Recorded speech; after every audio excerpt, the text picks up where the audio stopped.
आपकी आवाज नहीं आ रही भैया।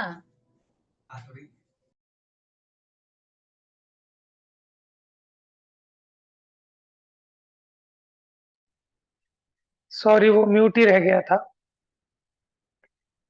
तो हमने इसमें यह चर्चा कल देखी कि भव्य जीव वहां जाते हैं, अभव्य जीव नहीं, ऐसा नियम तो नहीं है। लेकिन ऐसा भी पढ़ने में आता है कि 8वीं जो सभा भूमि है उसमें भव्य जीव ही जाते हैं। देखो नीचे इन्होंने यहाँ रेफरेंस भी दिया था।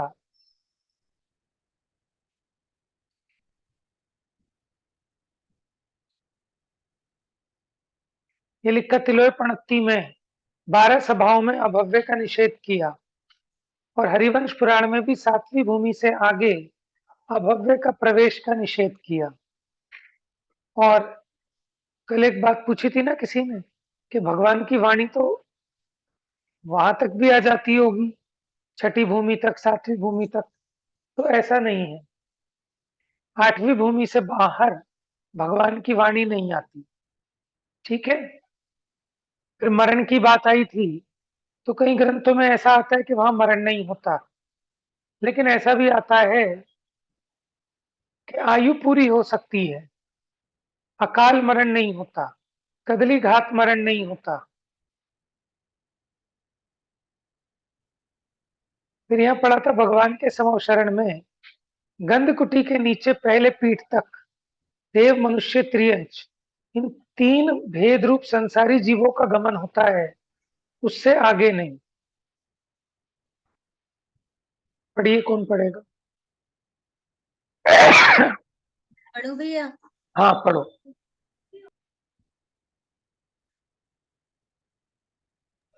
यहाँ से पढ़ने ना भैया, इस प्रकार भगवान के। पढ़िए। इस प्रकार भगवान के समव शरण में गंधकुटी के नीचे पहले पीठ पर्यंत देव मनुष्य तिर्यंच इन 3 भेद रूप संसारी जीवों का गमन होता है, उससे आगे नहीं। इस प्रथम पीठ की प्रत्येक दिशा में 1000 धारी वाले गाड़ी के पहिए समगोलाकार सूर्य तेज के समान तेजस्वी एक धर्म चक्र को अपने मस्तक पर धारण कर एक यक्षदेव खड़ा रहता है। इसी प्रकार इसकी प्रत्येक दिशा में झारी, कलश, दर्पण, थोना, चंवर, छत्र, ध्वजा और बीजना, ये 8 मंगल द्रव्य विराजमान रहते हैं।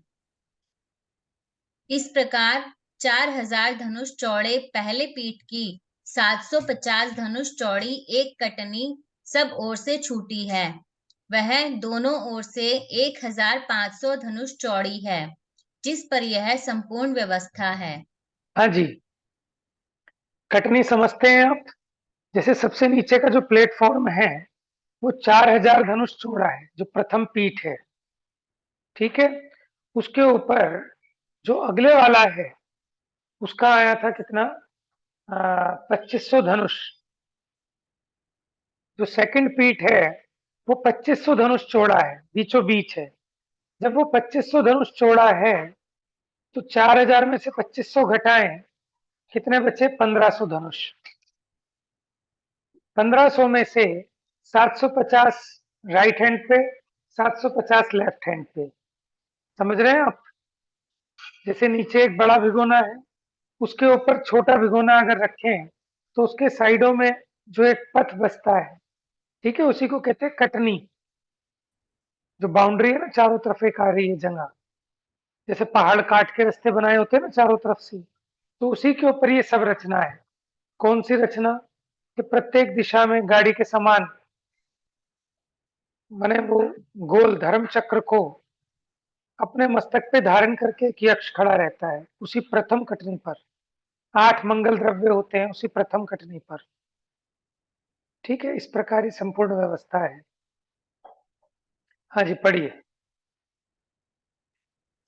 इस पहले पीठ के ऊपर 4 धनुष ऊंचा, 2500 धनुष चौड़ा दूसरा सुवर्णमय। भैया ये पूरा नहीं आ रहा।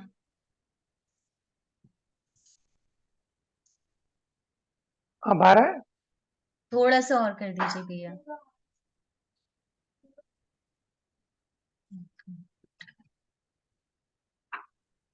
दूसरा सुवर्णमयी पीठ है। इस पर भी 750 धनुष की एक कटनी है, जो दोनों ओर से 1500 धनुष प्रमाण है, जिस पर सिंह, हस्ती, वृषभ, गरुड़, चकवा, कमल, वस्त्र, माला चिन्हों से सुशोभित रत्नमयी ध्वजाएं विराजमान है। ठीक है, दूसरी जो कटनी है माने सेकंड पीठ है, उसके ऊपर भी दोनों तरफ 750 चौड़ी एक कटनी है और उस पर ये ध्वजाएं वस्त्रमाला चिन्हों, हाँ, इन चिन्हों से सुशोभित रत्नमयी ध्वजाएं विराजमान है। पढ़िए आगे।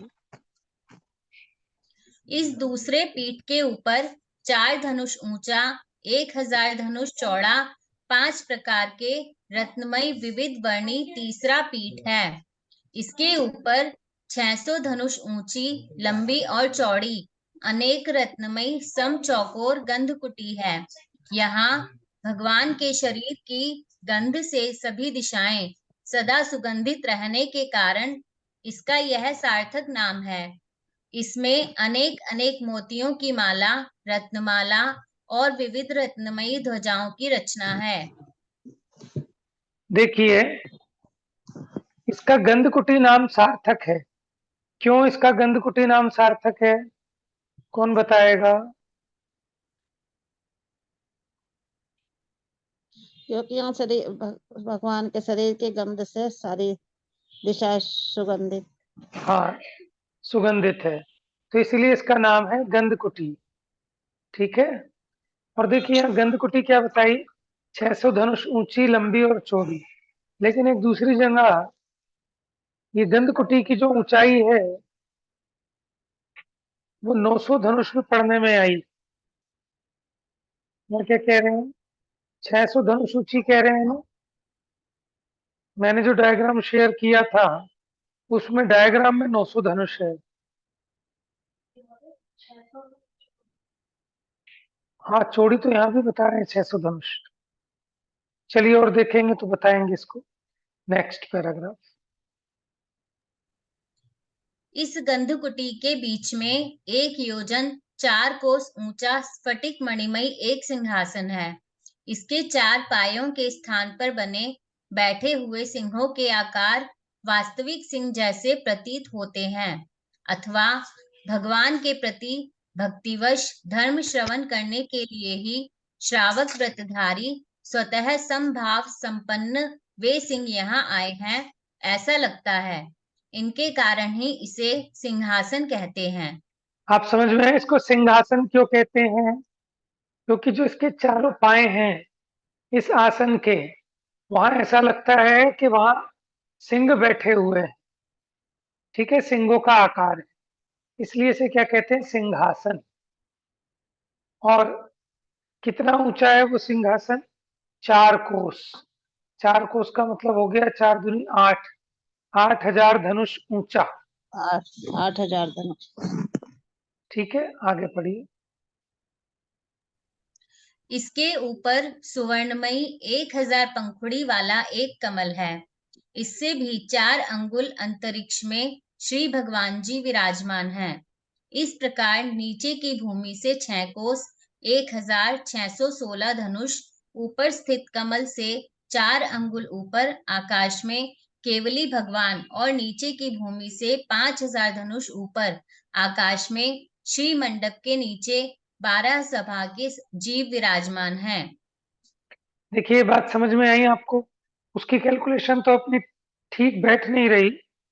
ये जो कह रहे हैं ना, नीचे की भूमि से 6 कोस 1616 धनुष। देखो, 4 कोस का तो ये सिंहासन हो गया, पढ़ा ना अभी आपने, 4 कोस ऊंचा ये सिंहासन। 4 कोस का तो मोटा मोटा सिंहासन हो गया। हम्म। और 16 धनुष की ये 3 पीठ थी।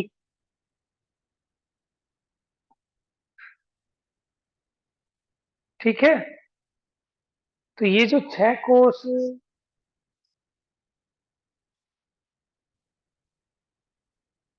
वो उस हिसाब से अपनी कैलकुलेशन में बन नहीं पा रहा। जो बनेगा वो मैं आपको बताऊंगा अभी चेक करके इसमें।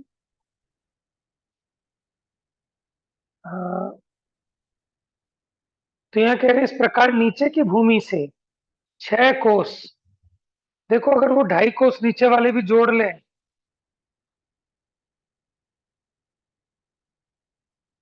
ठीक है, तब तो ये बात बन जाएगी। कैसे बनेगी देखो, 4 कोस का तो मोटा मोटा सिंहासन है, ठीक है, और 2.5 कोस नीचे जमीन से ऊंची है पृथ्वी, 2.5 कोस बराबर 5,000 धनुष। 5,000 तो कितने धनुष हो है। गए, 6.5 कोस हो गए, कोस। 6.5 कोस हो गए ना। आधे कोस का धनुष बना लो, आधे कोस में हो गया 1,000 1,000 धनुष। धनुष। तो ये हो गया ना, ये 6.5 की जगह क्या लिख सकते हैं, 6 कोस 1,000 धनुष, ठीक है। और 600 धनुष क्या था आपका, गंधकुटी गंधकुटी गंधकुटी। गंधकुटी। और 16 धनुष क्या था, 3 पीठों की वो ऊंचाई। पीठ ऊंचाई। तब ये बन जाता है 6 कोस 1,616 धनुष। बताओ फिर से देखो, जमीन से 2.5 कोस ऊंचा ये रचना प्रारंभ होती है, तो जमीन से 2.5 कोस ऊंचा तो वैसे ही आ गए। फिर वो जो 8वीं भूमि है उस पे 16 धनुष के 3 पीठ हैं, 16 धनुष के ऊपर फिर 600 धनुष की गंधकुटी है, तो 616 धनुष हो गए। उसके जी। ऊपर 4 कोस का सिंहासन है, 4 कोस, और नीचे के 2.5 कोस, 6.5 कोस, 6.5 कोस प्लस 616 धनुष। अब 6.5 कोस को, ये 6 कोस तो अलग रखो, आधे कोस के अगर धनुष बनाओ, एक कोस में 2000 धनुष होते हैं, तो आधे कोस में 1000 धनुष हो गए, 600 की गंधकुटी और 16 के 3 पीठ, ठीक है। तब ये कैलकुलेशन फिट बैठती है, 6 कोस 1616 धनुष तो भैया ऊपर इसमें स्थित। कमल की बारे में कोई वो नहीं दे रखा है, जो कमल है वो हाँ, है कमल, टुकड़ी वाला। कमल की हाइट नहीं बताई।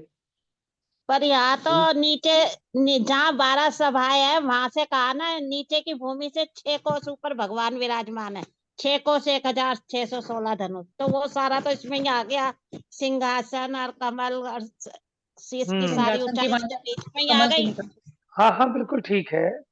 अब ये जो बता रहे हैं ना नीचे की भूमि से, मतलब हमारे वाली भूमि से, 8वीं भूमि से नहीं, सभा भूमि से नहीं बनता, ठीक अच्छा, है।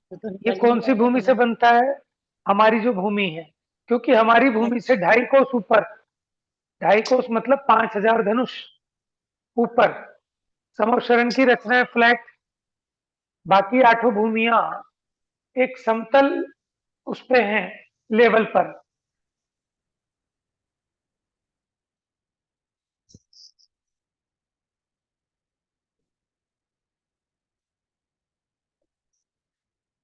बाकी जो 8 भूमियां हैं वो एक समान लेवल पर हैं, ऐसे तिरछी, एक के बाद एक, एक के बाद एक, ऊपर नीचे नहीं है, ठीक है। अब वो 8वीं भूमि भी उसी लेवल पर है। अब 8वीं भूमि से ऊपर 16 धनुष के 3 पीठ, 6,000 धनुष की एक गंधकुटी, ठीक है, 4 कोस का एक सिंहासन। मोटा मोटा अगर इसको कैलकुलेट करें तो 4 कोस और 2.5 कोस नीचे जमीन से, तो कितने हो गए, 6.5 कोस। 6.5 कोस का मतलब हो गया 6 कोस 1,000 धनुष, और 616 आपको पता ही लग गए, 600 की गंधकुटी की हाइट और 16 धनुष की 3 पीठ की, इसलिए मोटा मोटा भगवान 6 कोस 1,616 धनुष ऊपर स्थित कमल से, ये कमल की हाइट बता दी, कमल तक की, फिर उस कमल से 4 अंगुल ऊपर आकाश में केवली भगवान, और नीचे की भूमि से 5,000 धनुष ऊपर आकाश में श्री मंडप के नीचे 12 सभा के जीव विराजमान है। माने 12 सभा के जीव कितनी हाइट पर हैं, वो 5,000 धनुष ऊपर है, और केवली भगवान कितना ऊपर है वो ये बताया। बात समझ में आ गई? क्योंकि जो 12 सभाएं हैं वो तो जमीन से 5000 धनुष की ऊंचाई पर है ना। चलिए आगे पढ़िए।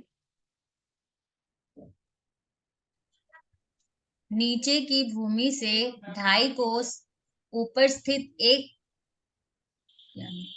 मोटी शिला पर भगवान के समवशरण संबंधी 8 भूमियों की रचना है। उससे 4 कोस 616 धनुष ऊपर श्री मंडप के बीच गंधकुटी में कमल से 4 अंगुल ऊपर पूर्व दिशा या उत्तर दिशा की ओर मुख कर जिनेन्द्र देव विराजमान है।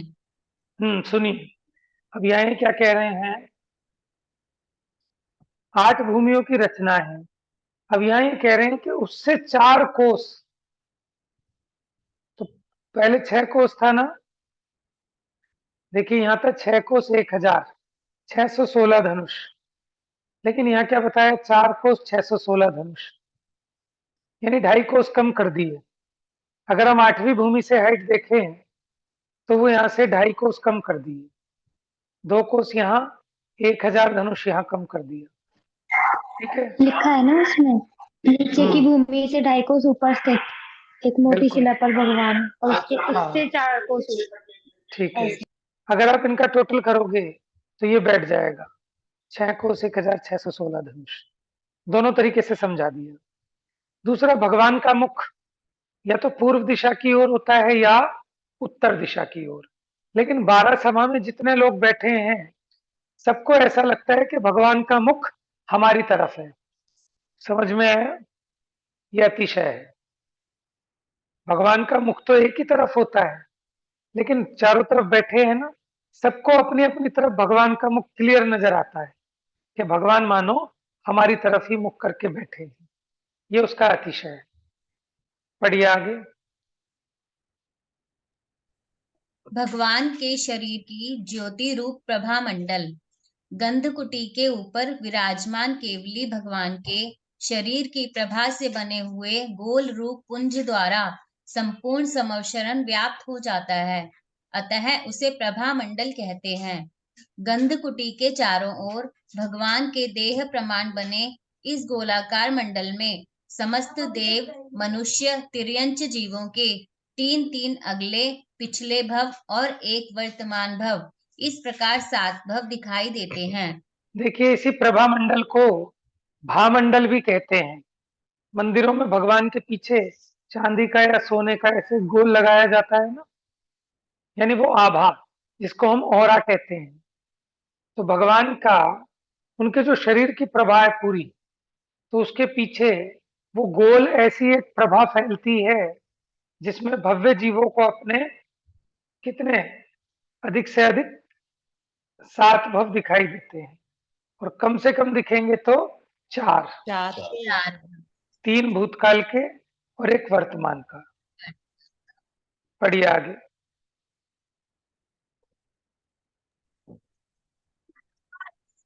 इस गंधकुटी के चारों ओर 1 कोस चौड़ी 12 सभाओं में देव, मनुष्य, तिर्यंच ये असंख्यात जीव परस्पर बाधा रहित हो सुखपूर्वक बैठते हैं। ऐसा भगवान का अतिशय है।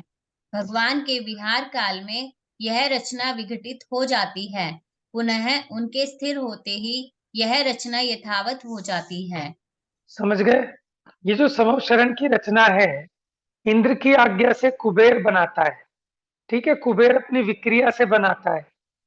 तो जब भगवान का विहार होता है तब ये जो समवशरण है इसकी रचना विघटित हो जाती है, और फिर जहां जीवों का भाग्य होता है वहां भगवान का विहार होता है, और वहां जब स्थिर होते हैं तो फिर रचना वैसी की वैसी हो जाती है। पढ़िए। भैया मुझे वो पूछिए। वो नहीं समझ में आया। उसमें लिखा था समशरण व्याप्त हो जाता है, माने उस ये आभा के संपूर्ण द्वारा, समशरण में। उस आभा माने वो आभा पूरे समवशरण में फैल जाती है। ऐसे जैसे आप दीपक जलाते हैं ना, दीपक, जब आप दीपक जलाते हैं तो चारों ओर एक घेरा सा बनता है। आप ध्यान दें कभी ध्यान से। तो उसी प्रकार भगवान के शरीर की ऐसी प्रभा है कि वो चारों तरफ ऐसा गोला बनता है और संपूर्ण समूह शरण में व्याप्त होता है। तो समूह शरण की 8 भूमियों में जो जीव हैं उसमें उन्हें अपने साथ साथ भव दिखाई देते हैं। ठीक है, वो वो तो जो आपने बताया भव दिखाई देते हैं, वो तो भामंडल बोलते हैं ना। हाँ, वो भामंडल कोई अलग से कुछ नहीं होता, वो भगवान का अपना जो प्रवाह है ना तो शरीर की, उसी को भामंडल बोलते हैं। आभा मंडल बोलो, प्रभा मंडल बोलो या भामंडल बोलो, शरीर की आभा, शरीर की जो ज्योति फैलती है। ठीक है, अलग से कोई आभा मंडल नहीं होता, यही आभा मंडल है। और सबका अपना अलग अलग एक आभा मंडल होता है। हमारा आपका कम होता है, जो ज्ञानी धर्मात्मा पुरुष होते हैं उनका थोड़ा अधिक होता है। ठीक है, और तीर्थंकर भगवान का वो साक्षात दिखता है सबको। पढ़िए आगे। 12 योजन 48 कोस प्रमाण विस्तृत समवशरण की यह रचना सदा विद्यमान विदेह क्षेत्र के तीर्थंकर संबंधी समवशरण की समझना। वहां हीनाधिकता नहीं होती है। भरत और ऐरावत क्षेत्रों में अवसर्पिणी कालीन चतुर्थ काल के प्रारंभ में तो 12 योजन की रचना होती है, परंतु आगे आगे अनुक्रम से कम कम होती जाती है। जैसे पहले तीर्थंकर ऋषभनाथ का समवशरण तो इतना ही विस्तृत था, इसके बाद 22वें नेमिनाथ पर्यंत क्रमशः आधा आधा योजन कम होता जाता है। हाँ जी, देखो क्या है, ये रचना जो विदेह क्षेत्र में विराजमान तीर्थंकर हैं उनके समोशरण तो 12 योजन का ही होता है। 12 योजन मतलब 1 योजन में 4 कोस, तो 12 चौक 48 कोस। और अपने यहाँ भरत क्षेत्र में और ऐरावत क्षेत्र में जो पहले तीर्थंकर होते हैं अवसर्पिणी काल के, उनका भी इतना ही 12 होता है, 12 योजन। और फिर ये कहते फिर हैं कि प्रत्येक आधा आधा तीर्थंकर का आधा आधा योजन आधा कम आधा योजन कम होता जाता है। तो यहाँ लेकिन कुछ और लिखा, 22वें नेमिनाथ पर्यंत माने 22वें तीर्थंकर तक आधा आधा योजन कम होता जाता है। अब देखते हैं आगे। हाँ पढ़िए। भैया स्क्रॉल कर दीजिए। कर दिया है, अभी आपको दिख जाएगा। 23वें पार्श्वनाथ और 24वें महावीर के क्रमशः पाव पाव योजन कम हो जाने से भगवान महावीर स्वामी का समवशरण मात्र 1 योजन विस्तृत रहा। हाँ जी, माने आदिनाथ का अगर 12 योजन था तो अजितनाथ का कितना था, 11.5 योजन। फिर तीसरे तीर्थंकर कौन है? 11 संभव नहीं, संभव हाँ ऋषभ हाँ, संभवनाथ तो संभवनाथ तीसरे संभवनाथ जी का हो गया 11 योजन। चौथे अभिनंदन नाथ जी का कितना हो गया? 10.5 ऐसे आधा आधा योजन 22वें तीर्थंकर तक कम हुआ। तो 22 तीर्थंकरों पर कितना कम हो गया आधा आधा योजन से? पाव अच्छा चौथाई वो हो गया नहीं नहीं, 1.5 हो योजन जाएगा 11 योजन 1.5 1.5 योजन 1.5 योजन। वेरी गुड, 1.5 योजन बचा। तो 22वें तीर्थंकर का कितना हुआ? 1.5 योजन। हाँ फिर 23वें तीर्थंकर का उनसे पाव कम हो गया, पाव यानी 1/4 योजन 1/4। ठीक है, 1/4 कम हो गया। और फिर उसके बाद महावीर भगवान का और 1/4 कम हो गया। तो यानी कितना बचा महावीर भगवान का? 1 योजन। 1 योजन। ठीक है, बढ़िया आगे। भैया ये घटना काल के प्रभाव से होता है। हाँ, अवसर्पणी काल है ना, तो अवसर्पणी काल में हाँ घटता जाएगा। हाँ, हर चीज घटती है। ठीक है। हाँ, बढ़िया। भाव यह है कि पहले तीर्थंकर आदिनाथ भैया एक स्वामी का सेकंड, समवशरण एक चीज पूछनी थी। हाँ पूछिए। जैसे आपने कहा कि ये घटता जाता है, पर अब जो छठे काल के बाद फिर छठा काल आएगा, फिर पांचवा काल आएगा, फिर चौथा काल आएगा, फिर उसमें बढ़ता तो बढ़ता जाएगा। चौथे काल के बाद तो तीसरा आना होगा, तो क्या यहाँ पर एक हाँ, से बढ़कर धीरे धीरे 12 होंगे? बिल्कुल बिल्कुल ऐसे ही होना चाहिए। 12 योजन। बिल्कुल ठीक है, आगे बोलिए।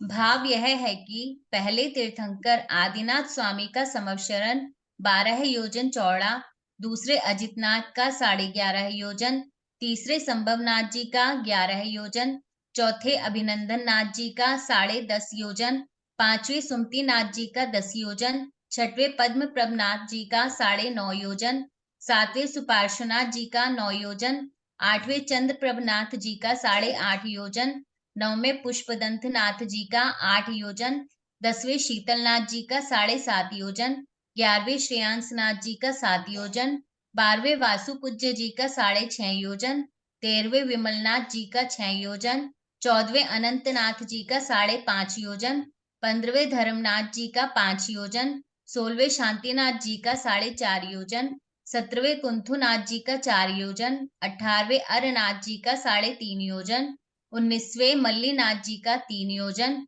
20वें मुनि सूरत नाथ जी का 2.5 योजन, 21वें नमीनाथ जी का 2 योजन, 22वें नेमीनाथ जी का 1.5 योजन, 23वें पार्श्वनाथ का 1.25 योजन और 24वें महावीर स्वामी जी का 1 योजन चौड़ा था। समझ में आ गया आप सबको कैसे आधा आधा योजन कब होता गया 22वें तीर्थंकर तक, फिर उनके बाद पाव पाव योजन। ठीक है, अंत में महावीर स्वामी का 1 योजन चौड़ा था समोशरण, क्योंकि हाइट भी कम होती जाती है ना। ठीक है, अब देखो जो श्रुति का प्रश्न था उसका समाधान आ गया, पढ़िए।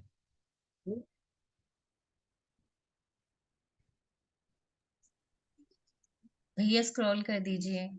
स्क्रॉल तो कर दिया, थोड़ा टाइम अभी लगता है। है। उत्सर्पिणी काल में इसी अनुक्रम से बढ़ता जाता है। वहां पहले तीर्थंकर का तो 1 योजन और अंतिम 24वें तीर्थंकर का संवत्सरण 12 योजन चौड़ा होता है। इन आगे दोनों पढ़िए। इन दोनों कालों में 4 कोट, 5 वेदी और गलियों संबंधी वेदियों की ऊंचाई तो भगवान के शरीर से चौगुनी होती है, परंतु समवशरण में स्थित सिद्धार्थ वृक्ष, चैत्य वृक्ष, मानस्तंभ, ध्वजा, वन के वृक्ष, महल, जिन मंदिर, पर्वत, स्तूप की ऊंचाई अपने अपने तीर्थंकर के शरीर से 12 गुनी होती है। इस समवशरण की रचना सौधर्म इंद्र की आज्ञा से कुबेर नामक धनपति करता है। इस संपूर्ण रचना का विस्तृत वर्णन त्रिलोकसार, धर्म संग्रह, रत्नकरण श्रावकाचार, वचनिका आदि में और आचार्य जिन सेन स्वामी ने आदि पुराण में किया है।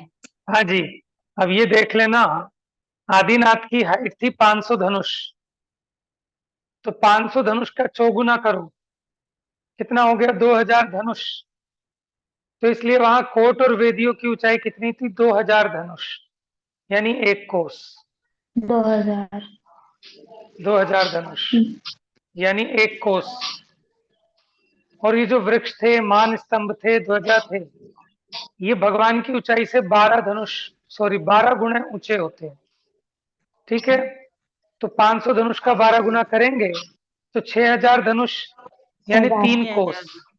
3 कोस, अभी हमने यही पढ़ा ना सब। चलिए आगे। इस समवशरण लक्ष्मी से सहित संयोग केवली नामक 13वें गुणस्थान वर्ती वीतराग सर्वज्ञ हितोपदेशी तीर्थंकर भगवान या सामान्य केवली अरहंत सिद्ध भगवान ही देव हैं। संयोग केवली नामक 13वें गुणस्थान वर्ती तीर्थंकर और सामान्य केवली, ये दोनों अरहंत होने पर भी सामान्य केवली के तो मात्र गंधकुटी होती है और तीर्थंकर केवली के समवशरण आदि बाह्य विभूति अधिक होती है। तीर्थंकर प्रकृति के उदय की विशेषता होने पर भी दोनों में आत्माश्रित गुण समान हैं। दोनों अरहंत हैं, सम्यक दृष्टि द्वारा पूजने योग्य हैं। यह सिद्धि की पूर्व अवस्था है। सिद्धि की यानी सिद्ध होने से पहले की अवस्था है। सामान्य केवली के भी गंधकुटी तो होती ही है। ठीक है, पढ़िए आगे। ये अरहंत भगवान नियम से सम्यक्त्व, ज्ञान, दर्शन, वीर्य, सूक्ष्म, अमूर्तिक, अवगाहन, अगुरु लघु, अव्याबाद, संपन्न सिद्ध दशा प्राप्त करते हैं। इस प्रकार अरहंत और सिद्ध भगवान ही सच्चे देव हैं। इनके अतिरिक्त अन्य कोई रागी द्वेषी देवी देवता सच्चे देव नहीं होने से सम्यक दृष्टि के लिए पूज्य नहीं है। ठीक है, ये समव शरण की रचना अपनी पूरी हुई। ठीक है, अब एक अभिनंदन नाथ भगवान की पूजा ढूंढना लाल जिनवाणी में। वृंदावन दास द्वारा रचित पुरानी पूजाएं हैं 24 भगवान की, उसमें अभिनंदन नाथ भगवान की पूजा करना पुरानी, उसकी जयमाला में पूरी समव शरण की स्तुति की गई है। अब आप उस जयमाला को ध्यान से पढ़ना और देखना कि आपको समझ में आती है कि नहीं आती है। अगर वो जयमाला समझ में आ जाए तो समझना कि आप पास हो गए एग्जाम में, और नहीं समझ में आए तो आप पूछना फिर कल दोबारा।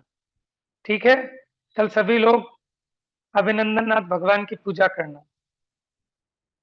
ठीक है, एक बार आपको डायग्राम और दिखा देता हूँ, शेयर करता हूँ मैं अभी पिक्चर्स। टाइम हो गया बेटा, जल्दी कर, शेयर करनी है, इसको हटा दो, ओनली होस्ट।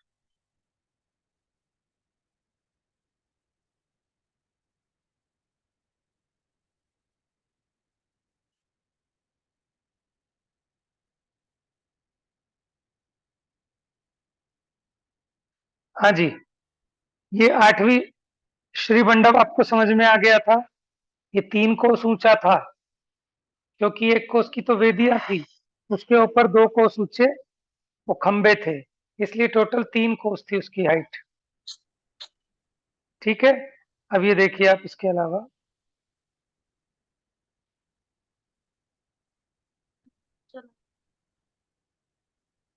जबकि दूसरी पिक्चर कैसी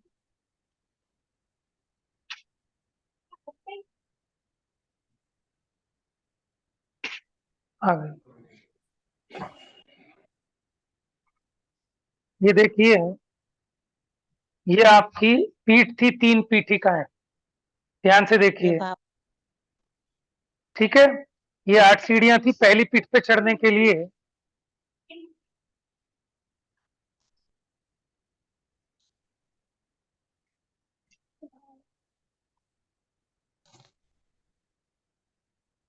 आठ सीढ़ियाँ फिर 8 अब देखिए आप, ये पहली पीठ है, ये इसकी कटनी है, ये दिखाई दे रही है कटनी, ये 750 धनुष है। ठीक है, ये दूसरी पीठ की कटनी है, ये भी 750 धनुष है। ये तीसरी पीठ आ गई इसके ऊपर ये।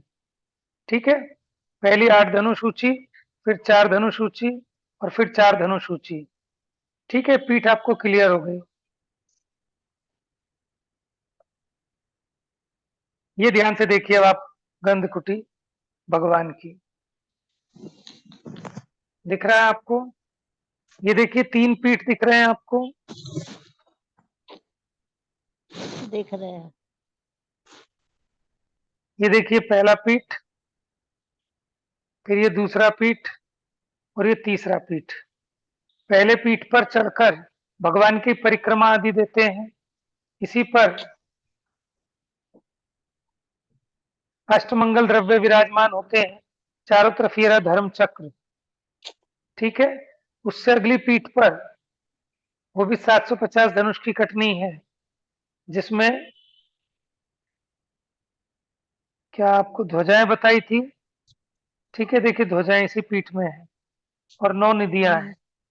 फिर उसके ऊपर तीसरा पीठ है, तीसरे पीठ के ऊपर ये गंधकुटी है। देखिए ये 6000 धनुष चौड़ाई वाली है, और गहराई भी 6000 धनुष है। लेकिन इस डायग्राम में देखिए आप, ये 900 धनुष लिखा है इसकी हाइट, लेकिन अभी जो हमने पढ़ा उसमें 600 धनुष लिखा था। ठीक है, तो जो सर्वज्ञ ने जाना वो प्रमाण है अपने को। भैया, पीठ और कटनी एक ही होता है? नहीं देखो, पीठ तो क्या है, ये देखिए पूरी ये तो पीठ है, ठीक है। और इसके साइडों में जो जगह है जहां आप चल सकते हैं, ये कहलाती है कटनी, क्योंकि कट दिया ना ऐसा, इसलिए इसको कटनी वाला क्षेत्र कहते हैं, जो मैंने शेडिड किया है ये कटनी है। पीठ तो ये पूरे चबूतरे को कहते हैं, ये पूरा जो चबूतरा है, पहला चबूतरा, ये कहलाएगा प्रथम पीठ, लेकिन ये इसकी कटनी है। किनारों पे जो जगह छोटी छोटी बच गई, जैसे पहाड़ों के साइड में होता है ना रास्ता, ये चलिए ये हो गई गंधकुटी। ऊपर ये सिंहासन देखिए, सिंह के आसन है, इसके ऊपर कमल, फिर 4 अंगुल ऊपर ये भगवान विराजमान है। ठीक है।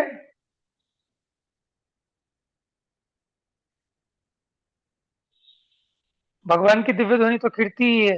ये भामंडल चंवरी अशोक वृक्ष है, पीछे पुष्पों की वृष्टि होती है। ठीक है, ये चित्र भी आपको क्लियर है। फिर तो आज ये समवशरण की रचना का समापन हो गया। ये पूरे समवशरण की रचना इस प्रकार थी। ठीक है, चारों तरफ 4 वीथियां, इसमें 8 भूमियां, 4 कोट, 5 वेदियां। ठीक है, एक एक मान स्तंभ देखिए, ये मान स्तंभ है।